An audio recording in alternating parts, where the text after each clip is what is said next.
a replacement to the legendary Pride. Today we are talking about Tiba.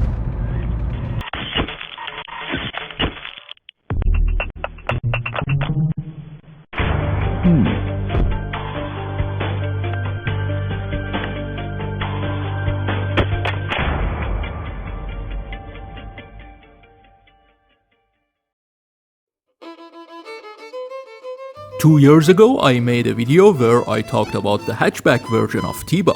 Today, it's all about the sedan version. SAIPA claims that Tiba was designed with help from an Italian company. The front section looks exactly like the hatchback version. One interesting detail: the grille is built into the hood. It's not a separate piece, so when you open the hood, the grille lifts with it.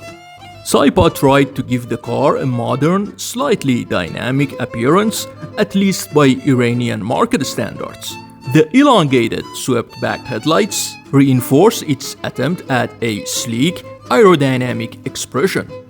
They follow the styling trends of compact sedans from the early 2000s. The simplicity of the front bumper just proves how budget-conscious the company was in developing this car.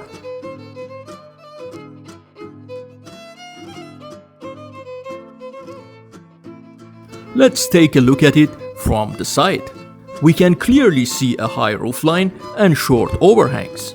Tiba's proportions are fairly upright, optimized for city driving and maximizing interior space rather than visual style.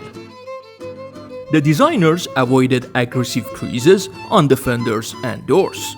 There is a subtle shoulder line running across the side, but nothing too bold. Black plastic door handles and side moldings reinforce its position as a budget vehicle. The rear lights are tall, vertical units with a triangular upper section. The trunk lid is short and upright, and the rear bumper is large and quite flat, once again focusing on function over flair.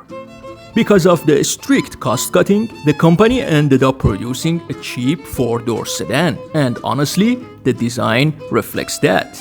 Compared to this, the rear design of the hatchback version is easily a 10 out of 10.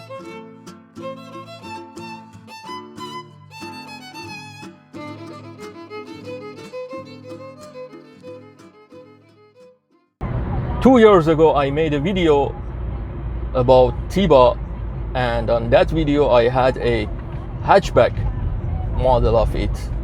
But today I want to invite you to stay with me, and together we'll go and take a look at a sedan model of Tiba.